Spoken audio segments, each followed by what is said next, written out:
हाँ बच्चों, हम लोग कैलोरीमेट्री चल रहा है हम लोग का 3 दिन से करे जा रहे हैं। लास्ट क्लास में क्या था? पानी और बर्फ को मिलाया था। और क्या कर सकते हैं? पानी स्टीम को भी मिला सकते हैं।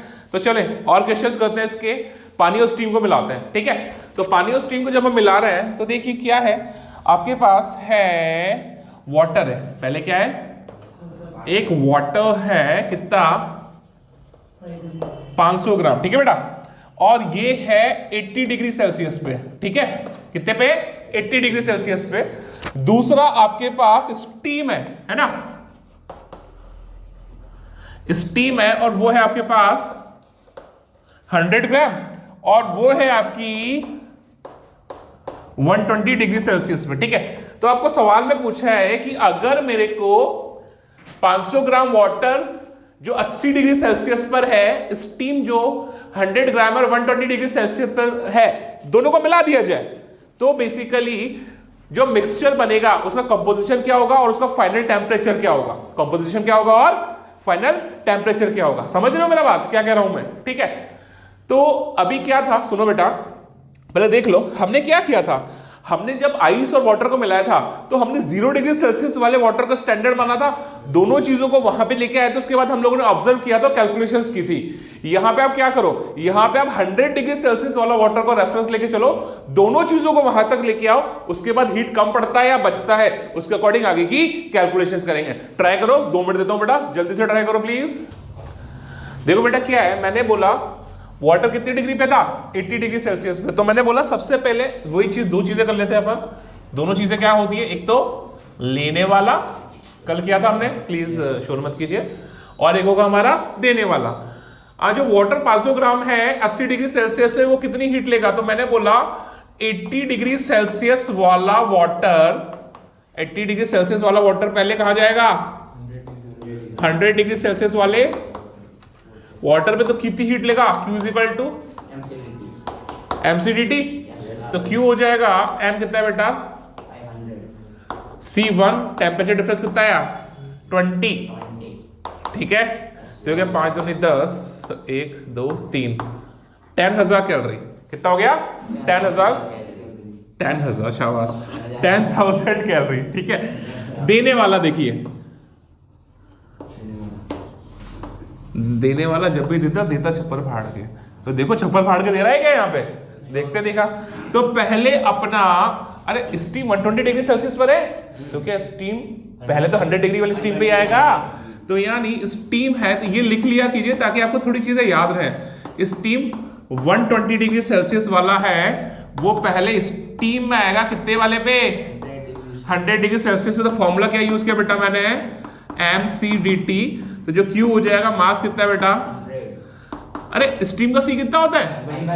1/2। टेम्परेचर डिफरेंस कितना है बेटा? 20 डिग्री। ठीक है, तो ये हो जाएगा आपका, कितना हो जाएगा? 1000। अरे इतना ज्यादा भावुक भी मत हो यार। ठीक है, 1000 क्या, 10,000 नहीं है, आप 1000 है वो। ठीक है, आगे देखिए अब क्या होगा अगर इसको पूरा का पूरा वाटर में आना पड़े। अरे सुनो सुनो सुनो सुनो, इसको पूरा का पूरा अगर वाटर में आना पड़े तो बेटा ये होगा 100 डिग्री सेल्सियस वाला स्टीम जो है, क्या होगा? पहले 100 डिग्री सेल्सियस वाले वाटर में आना चाहेगा तो कितना हीट वो रिलीज करेगा? Q is equal to m into L। तो Q is equal to mass कितना है बेटा? 100, और ये कितना होता है? L 540। अरे बाबा 5400, शाबाश, 54,000, 54,000 कैलोरी रिलीज करेगा। अरे यार लेने वाला तो 10,000 ही ले सकता है, देने वाले को कितना देना है? 55,000। क्या 55,000 दे पाएगा क्या? अरे नहीं दे पाएगा। ये 1000 कैलोरी पहले यहां से यहां आ गई। ठीक है, पहले ये वाली 1000 कैलोरी यहां से यहां आ गई। अब इसको अगर 100 डिग्री सेल्सियस वाले वाटर में आना है तो 54,000 में से सिर्फ कितना लेना है? इसे ओनली 9,000 लेना है। तो यहां से ये 1000 तो ऊपर वाले से ले लिया, और यहां से ये 9,000 नीचे वाले से ले लिया। अरे इसको तो पूरा का पूरा वाटर में कन्वर्ट होने के लिए 54,000 रिलीज करनी है, बट कितनी रिलीज कर पा रहे हैं? ओनली 9000, तो 9000 रिलीज कर पाएगा तो क्या पूरा का पूरा स्टीम वाटर में कन्वर्ट होगा क्या? अरे नहीं होगा ना भाई, समझ में आ रहा है इतना? तो मैंने बोला अगर m मास कन्वर्ट हो रहा है तो मैं ये निकाल लूं कि कितना मास कन्वर्ट हुआ, स्टीम का कितना मास वाटर में कन्वर्ट हुआ 9000 रिलीज करके। तो देखिए इफ, ध्यान दीजिएगा, if m gram convert into water by releasing 9000 calorie, तो Q is what? M into L, ये हो गया आपका 9000, ये हो जाएगा M, और ये कितना हो गया बेटा 540, तो यहां से जो M आ जाएगा वो हो जाएगा 9000 अपॉन 540, ठीक है? अरे कितनी बार गया 100/6, 100/6, 100/6 बोले तो 50/3, 50/3 बोले तो लगभग 16.67 ग्राम, लगभग 16.67 ग्राम, यानी 16.67 ग्राम स्टीम वाटर में कन्वर्ट होगी। पक्की बात है?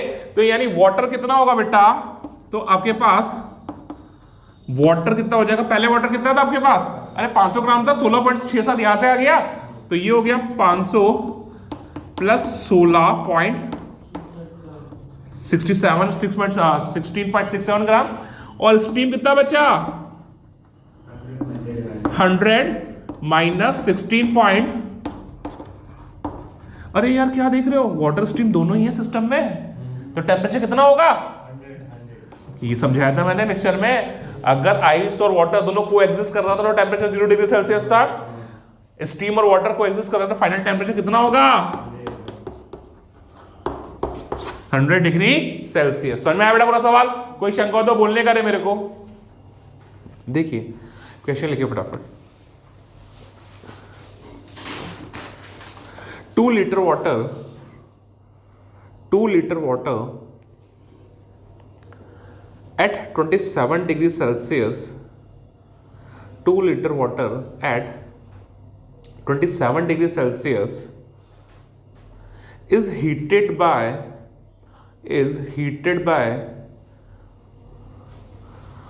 1 kilowatt heater, is heated by 1 kilowatt heater in an open container,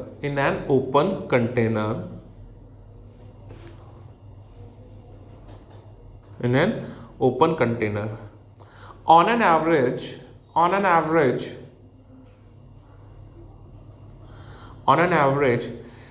heat lost to the surrounding, heat is lost to the surrounding at the rate of 160 joule per second, 160 joule per second. Find the time required, बहुत easy question है, find the time required for the temperature,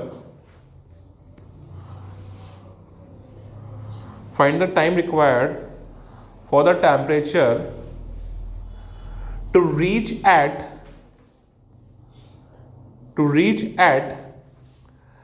77 degrees Celsius.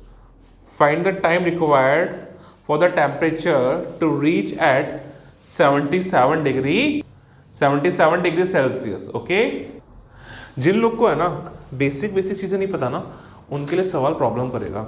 सबसे पहले आप ये देख लो बेटा, volume water का कितना दिया हुआ है, 2 लीटर दिया हुआ है, तो जो हम लोग को जो डील करते हैं वो मीटर क्यूब में डील करते हैं। अरे जो ऐसा यूनिट है वहां पे वॉल्यूम का यूनिट क्या होगा, मीटर क्यूब होता है। तो ये ध्यान रखिएगा 1 लीटर जो होता है वो हमेशा होता है 10⁻³ मीटर क्यूब। समझ में आ गया? 1 लीटर कितना होता है 10⁻³ मीटर क्यूब। आप ये याद रखिएगा पहली चीज। दूसरी चीज जो आपको याद रखनी है वो है, देखिए डेंसिटी ऑफ वाटर कितना होता है बताया मुझे एक बार। किसी को नहीं याद? 154। शाबाश, 154। डेंसिटी होती है 1 ग्राम पर सेंटीमीटर क्यूब या 10⁻³ kg पर मीटर क्यूब। समझ में आ गया? अब देखो वॉल्यूम और मास में बात करते हैं, शांति से पढ़ लो।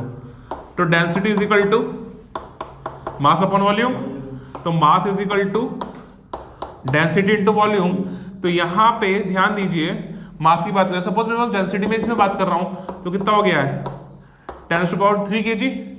अगर मैं सिर्फ 1 लीटर के लिए बात करूं, किसके लिए बात करूं ताकि आप याद रखें इस चीज को हमेशा, 1 लीटर के लिए बात करूं तो मास कितना हो जाएगा, सॉरी 1 लीटर के अलावा वॉल्यूम कितना हो जाएगा, ये हो जाएगा डेंसिटी। सुनना ध्यान से, रो 10⁻³ मैं यूनिट के साथ लिख रहा हूं ताकि तुम्हें प्रॉब्लम ना हो, kg पर मीटर क्यूब।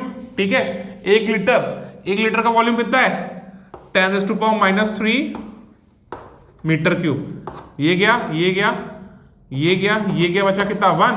तो मास कितना आ गया, मास आ गया आपका 1 kg। यानी 1 लीटर का मास कितना होता है 1 kg। याद रखना हमेशा, याद रहेगी ये चीज ना। यानी अगर आपके पास x लीटर वाटर है, इसका मतलब आपके पास x kg वाटर है। इस चीज को आप ध्यान रखना प्लीज, क्योंकि ये चीज, यही चीज जो होती है वो आपको सवाल करने से रोकती है। आगे बात समझ में लल्ला? तो अपने पास वाटर कितना है 2 लीटर है ना, तो उस 2 लीटर का वाटर का मास कितना हो जाएगा, अरे 2 kg हो जाएगा क्या। अब सवाल क्या बोल रहा है, 2 लीटर वाटर है 27 डिग्री सेल्सियस पे, ठीक है, उसको मैं गर्म कर रहा हूं और हीट दे रहा हूं 1 किलोवाट के हीटर से। यानी हीट का वाटर, सॉरी हीटर का पावर दिया हुआ है मुझे 1 किलोवाट। 1 किलोवाट बोले तो 10⁻³ जूल पर सेकेंड। अरे वाट क्या होता है, जूल पर सेकंड होता है ना, तो 1 किलोवाट कितना होगा 10⁻³ जूल पर सेकेंड। अब जब मैं उसे हीट दे रहा हूं तो इसने बोला ओपन कंटेनर है, मतलब हीट वाटर को भी जा रही है और बाहर सराउंडिंग में भी लीक हो रही है। और जो सराउंडिंग में जो लीक हो रही है उसका कितना दिया हुआ है, उसका रेट दिया हुआ 160 जूल पर सेकेंड। यानी हवा में कितना लीक हो रही है 160 जूल, कितनी देर में 1 सेकंड में। तो उसने बोला पानी का टेम्परेचर 27 डिग्री से 77 डिग्री आने में कितना टाइम लगेगा। तो देखो ध्यान से समझना, Q given by heater, Q given by heater, heater जो हीट दे रहा है समझिएगा, वो हीट 2 काम कर रही है। Q वाटर को मिल रही है जो उसका टेम्परेचर राइज कर रही है, प्लस Q जो सराउंडिंग्स को जा रही है। समझ में आ गया, समझ में आ गया। अभी देखिए मैंने क्या किया, ऐसे एक तरह से मैं बोल सकता हूं dq बाई dt, दोनों तरफ dq बाई dt और इधर भी dq बाई dt लिख सकता हूं क्या? मना करेगा क्या कोई? केशव मना करोगे बेटा तुम? ठीक है, तो dq बाई dt गिवन कितना दिया हुआ है इसने 1 किलोवाट, 1 किलोवाट ये दिया हुआ है। ये क्या हो गया, एक तरह से पावर हो गई जो दी जा रही है, ये पावर हो गई। ये सराउंडिंग को जो रिलीज हो रही है हीट, उसकी रेट हो गई, अरे जूल पर सेकंड हो गया ना इसका यूनिट भी। यहां पे भी अपन देख लेंगे थोड़ा, अगर टी टाइम की मैं बात कर रहा हूं तो ठीक है।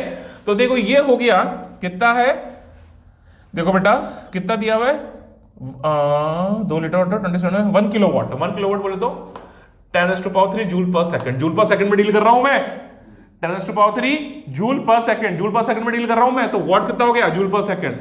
अभी यहां पे हीट में दे रहा हूं, टेम्परेचर चेंज हो रहा है तो कितना हो रहा है mcdt, टेम्परेचर में चेंज आया तो हीट कितनी गई mcdt। अगर मैंने बोला टी टाइम में हुआ तो मैंने डिवाइडेड बाय टी कर दिया, टी टाइम में ये हो रहा है तो dt का वैल्यू कितना हो गया एक तरह से t, प्लस जो सराउंडिंग को हीट जा रही है वो कितनी जा रही है 160 जूल पर सेकंड। तो ये भी जूल पर सेकंड में, ये भी मैं जूल पर सेकंड में लूंगा और ये भी मैं जूल पर सेकंड में ले रहा हूं, यूनिट्स ध्यान रखिएगा। तो ये हो गया 1000 इज इक्वल टू मास कितना हो गया 2 kg, मास कितना हो गया 2 kg। सी का वैल्यू कितना लूं 1, अरे kg में ले रहा हूं तो सी का वैल्यू 4200 लूंगा ना। अरे यार पहले लेक्चर में सिखाया था नहीं सिखाया था, अगर मैं मास का वैल्यू ग्राम में ले रहा था तो सी का वैल्यू 1 ले रहा था, याद है कैलोरी पर ग्राम वाला। तो यहां पे जो सी का वैल्यू है वो कितना लूंगा मैं 4200, ठीक है। और टेम्परेचर कहां से कहां जा रहा है 27 से 77, कितना होता है बेटा 50 होता है ना, तो ये हो गया 50 डिवाइडेड बाय टी प्लस 160। समझ में आ गया बेटा? कोई प्रॉब्लम है क्या? कोई प्रॉब्लम है तो बोलो, नहीं है ना? तो ये हो गया 1000 माइनस 160 कितना हो गया ये 840, पक्की बात है, इज इक्वल टू ये हो गया 2 इंटू 4200 इंटू 50 अपॉन टी। तो यहां से जो टाइम आ जाएगा मेरे पास कितना आ जाएगा, कितना हो गया बेटा 5 यानी ये हो गया 4200, यानी ये हो गया 100 अपॉन 840, ये गया कितनी बार जा रहा है बेटा 42 का 2 टाइम्स जा रहा है ना ये, तो ये कितना हो जाएगा 100। ये हो जाएगा 100 और ये चला जाएगा 2 टाइम्स, ये चला जाएगा 5 टाइम्स, यानी यहां से जो टाइम आ जाएगा वो कितना आ जाएगा 500 सेकेंड। 500 सेकेंड में मिनट में कन्वर्ट करो तो कितना आ रहा है डिवाइड बाय 60, ठीक है। तो ये लगभग जो आता है वो आता है, लगभग नहीं एग्जैक्टली होता है, उसको मिनट और सेकंड में कन्वर्ट करूंगा तो 8 minute 20 second, this is the answer. समझ में आएगा पूरा सवाल? इतना तो इजी सवाल था, कुछ भी दिमाग लगाना नहीं था, बट ये बेसिक चीजें आपको आनी चाहिए बच्चा, ध्यान दो, ये बेसिक चीजें आपको आनी चाहिए। अगर ये बेसिक चीजें नहीं आएंगी तो आपको प्रॉब्लम आएगा। इंपॉर्टेंट है, 1 लीटर बोले तो 10⁻³ मीटर क्यूब, याद रखना। डेंसिटी ऑफ वाटर 1 ग्राम पर सीसी या 10⁻³ kg पर मीटर क्यूब। और वहां से ये चीज बहुत इंपॉर्टेंट है, आगे सवाल में सीधा काम में लेना। अगर वाटर को 10 लीटर दिया हुआ है तो वाटर का मास कितना है 10 kg, ये चीज आप लोग याद रखिएगा। समझ में आ रहा है बेटा? बहुत अच्छे से, चलिए काफी आज के लिए, मिलते हैं कल।